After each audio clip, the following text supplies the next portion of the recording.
Hey guys, I'm going to do a proverbial equipment rundown, sort of a recap of the things I'm going to take on my through hike of the Appalachian Trail. Actually, I'm doing a flip flop. We'll talk about that a little bit. The reason I'm doing this, a lot of my close friends are not familiar with what it takes to do a through hike and all the equipment that you need and that sort of stuff. So this would be something fairly quick to go through and just give you a rough idea. We're going to, first of all, I'm going to start off with my electronics. In that little Ziploc bag, I've got my Anchor 20,000 with an 18-watt charger with cords that I need to charge everything. My watch, my ear pods, my phone, my satellite device, my headlamp, everything. The next bag after that's that little black bag. That's actually a repair kit. It's got some things, Dyneema tape, things that I'll need to repair if I get a hole in my sleeping bag, yeah, or a hole in my air mattress. The next thing is it's a Sawyer water purifier. A lot of people use these. I mean, it's pretty popular. It's very effective and they're very efficient. I'm also going to have that CNOC bag that's going to hold the dirty water. I'll put dirty water in that, squeeze it through my purifier or filter rather, into my clean water bag. Next thing is my first aid kit. Everybody's go-to ibuprofen. I've got some nickel and dime things in there, some bandages, earplugs, and that sort of thing. Basic first aid kit. All right. Next thing is with the pandemic year, I'm taking a couple of the HN or CN or 95, KN95, whatever they're called, face masks that are really good. And then the next thing that you see are my lightweight sandals. These are really cool because they're Z-Trails. They're real light. They'll stay on my feet if I'm doing a water crossing. I'm not crazy about Crocs because they float. And quite frankly, if they slip off your feet, you're kind of in deep trouble if you're in water. And this other thing, that little round ball, that's actually pretty cool. It allows me to massage my muscles at the end of the day. I've used it, and it's really nice, actually. Feels pretty good. And we're going to start at the next row. The next row at the top, of course, is my toilet kit. I got a poop scoop to dig the ground up a little bit and dig myself a cat hole, along with toilet paper, some hand soap, some sanitizer, some butt wipes. But butt wipes I'll pack out because they're not environmentally friendly. And then the next thing is going to be my cook kit. My cook kit, of course, I'm going to be taking a titanium. That's a 700 milliliter pot or cup rather. And that little cup cozy, I may keep that. I'm not sure. I mean, quite frankly, I'm going to not really need to keep the cup hot, so I might not end up taking that. I'm using a Pocket Rocket stove. That Pocket Rocket's kind of heavy, and I'll talk about that here in a few minutes. But I kind of like it because it's big enough to be more stable. And then of course a small canister of fuel. Another little metal thing is actually meant for holding the pot, because there's times when I'm pretty clumsy and I don't want to knock my water or stuff over, so this will actually open up and sit underneath my fuel canister to hold the stove better, more stable. Then I'm using one of those little water, well, it had drink mix in it. I'm going to use that for my eyeglasses. That's a real lightweight eyeglass case for my extra sunglasses, extra pair of glasses. Next is going to be my sleep system. I'm actually taking a Thermarest Neo Air X-Lite sleeping pad. That's a large because when I ordered it, they were out of stock and had been out of stock on the regular size. And I thought, what the heck, a large is probably give me a little more extra room for moving around anyway. The next thing is sort of a simulated sleeping bag. And the reason I say that is because I didn't want to I've been doing a lot of hiking, just practicing, and I don't want to keep unpacking and repacking my sleeping bag just to keep it so it's uncompressed. But I'm actually taking a Z-Pack 20 degree bag. It's the Downtech water resistant 900 fill is the size, is what it is. And I'm actually got a medium. I'm sort of short, so that it'll fit me just fine. It's very comfortable. My tent, I'm using a Z-Pack Duplex. I love that tent so far. It's worked out really well. I've got tent stakes in there, and then this little bag is for, it's actually my rain cover. I'm a rain cover guy. I don't like putting garbage bags inside of my backpack because it sort of eliminates the advantages of having an arc zip. And I don't think I pointed out my backpack. My backpack is the arc zip 57 liter, which has got a nice outer zip pocket or zip, so I can actually open it up without having to go through the top. And that's really good when you're carrying a bear canister. All right, in this next line, that's the water bottles I'm going to take. I'm going to take one that's a full liter and the other one's a half liter. And then the next pouch is pretty cool. It's actually a chest pouch. Z-Pack makes them, and it's real light. Instead of using belt pouches to keep things accessible, like some snacks and headlamp and all that sort of stuff, I'm actually going to have the I'll have that. It's like it fits right across the chest on my chest straps. And if you look there, you'll also see there's a picture of my good friend, one of my best friends, Tommy James. Tommy and I used to do a lot of camping together, a lot of backpacking. We used to teach backpacking together. That's me as Santa Claus, believe it or not. That was back when I was quite a bit heavier.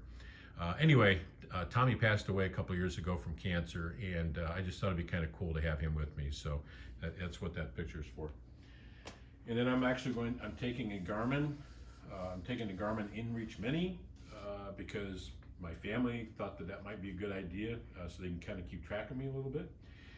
Then the next thing I'm actually taking that's an extra sit pad. You probably saw in that backpack, there was a sit pad attached to it to give me a little extra padding, but it only weighs an ounce, so I'm taking an extra one. Next is some Dyneema bags.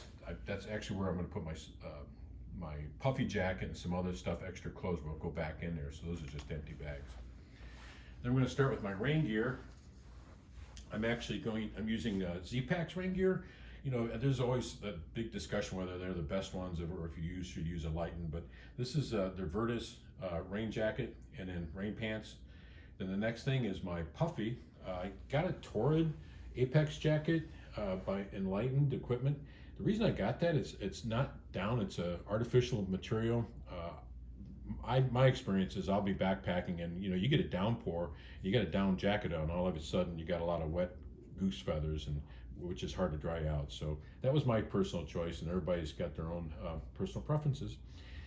Next is a ski cap for sleeping, of course, and my sleeping clothes. I've got Patagonia tights, long sleeve, one of those 32-degree things, extra pair of socks, extra liners. That black sweater is probably my most favorite warm piece. It's a Black Ovis Keel midweight. It's 100% merino wool. It's awesome. It's soft, it's stretchy, it keeps its shape and all that kind of good stuff. Probably more importantly, everybody talks about equipment. One piece of equipment that almost no one talks about is gloves, right? These are sealskin. They're pricey, but they are waterproof. They're warm. I hike with gloves in the 110 degree sun in August. I like to hike with gloves. I'm a sissy. I don't like getting my hands hurt if I fall or grab onto something.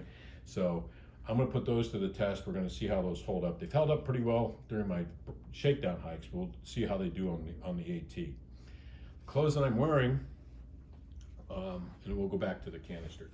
The clothes I'm wearing, just a pair of zip-offs. I decided to stick with zip-offs. I've been doing that for so many decades, it'd be hard not to go use zip-offs. My lightweight baseball cap, pair of underwear. These are all the clothes I'm wearing. Lightweight shirt, it's SPF, keep the sun out. Next is a buff, not extra pair, that's a pair of socks. I'm actually gonna not take Darn Tough. I'm actually gonna end up wearing all the time. I'm gonna use Smart Wool. Those are pretty cool. I've always hiked with Smart Wool, but I was kind of enthralled by everyone's talking about Darn Tough. But I have found that Darn Tough holds moisture and doesn't dry out as fast as the Smart Wool. So I'm going with Smart Wool. And then my lightweight t-shirt, that's the clothes I'm wearing, that row, everything that row I'm wearing. And then my trekking poles, you might notice that I put a couple of strips of reflective tape on the trekking poles. I saw a lady do that on one of the videos, and I thought, yeah, that's a really cool idea, because you do some road hiking, of course. And then the bear canister. This is the big one. When I say big one, it's one of those things that a lot of people say, why carry a bear canister? Just use a bear bag. Bear bags weigh about 12 ounces. A bear canister weighs in about 2 pounds. Here's the reason. I've done a lot of backpacking. Bear bags are a pain in the butt. Number one, they're not always successful in keeping critters out. Bears are not normally my problem. It's usually chipmunks and mice. And chipmunks and mice get into bear bags. The other thing is that the bear canister, I don't have to worry about hanging it. Nothing worse than standing out there looking like a circus act trying to get a line over a tree limb to hang a bear bag. I'll be able to keep everything in there.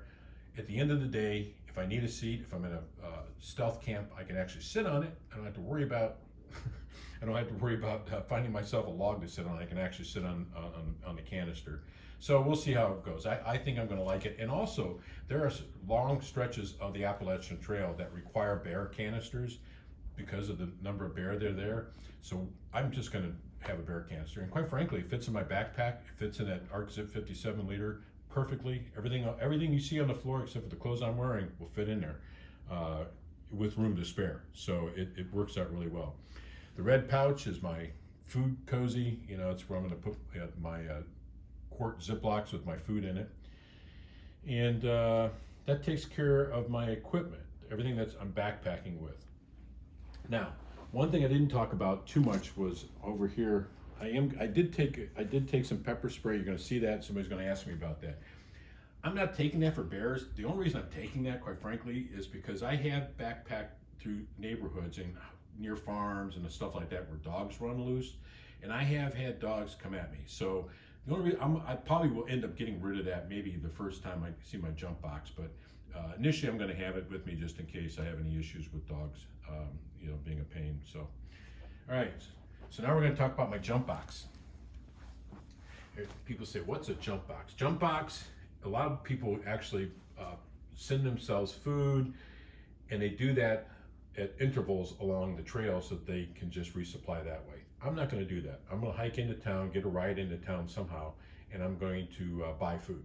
But initially, I'm going to start out with a jump box, and that jump box is going to continue to be moved forward. So the first time I'm going to see this jump box, I'm starting at Front Royal, Virginia, which is 972 miles north of Springer Mountain. And we'll get into what a flip-flop is here towards the end. But my first major town that I'll come to will be Harpers Ferry, West Virginia. When I get there, I'm going to have this jump box waiting for me at a location to be determined yet. In that jump box, I got some extra Ziplocs. I'll take an extra pair of sock liners and an extra pair of socks just in case. That's a lightweight shirt I may not need right away. It's just a long sleeve lightweight synthetic. I'm going to take bug spray, sunblock. Again, I'm not going to need that the first time around, but I'm going to keep jumping this box. This box will be up probably every 10 days or so. I will see this box in a different town. Extra hand sanitizer, some soap, some extra toilet paper. That little orange thing is actually a mosquito net because once I get into Maine, New Hampshire, mosquitoes can be pretty ugly. And then I'm going to carry an extra pair of foot inserts. I actually have some really good inserts, but in addition to that, on top of that, I use these little rubber things. Extra pair of shoelaces, and I learned on one of my training hikes that I almost lost a tent stake, and I thought, I'll be darned if I'm not going to have one in my box just as backup. So then some extra antibacterial wipes, some extra first aid stuff, extra earplugs. You go, earplugs, what do you need earplugs for? These Dyneema tents, these single wall tents can be very loud in the rain and the storm. So I can use those for that, or if I'm near some other tents where somebody's snoring. I'll take my meds in the jump box. They will continue to go jump forward. And some Q-tips. Instant coffee, instant breakfast, things that I, at least for that first time that I see the jump box, it'll be easy to resupply. Each one of those bags, those Ziploc bags on the right, each one of those is a freeze-dried meal of some sort. Could be granola, could be, I think I've got lasagna in there, spaghetti with meat sauce, I've got some chicken and dumplings, all things that I can get to pretty easily on that first jump box. Also in that box, you're going to see the maps. That's the next stretch. I'm carrying with me from Front Royal to the New York line. What's in this packet is from New York to Katahdin. So once I get to New York, I will pick up the New York to Katahdin maps.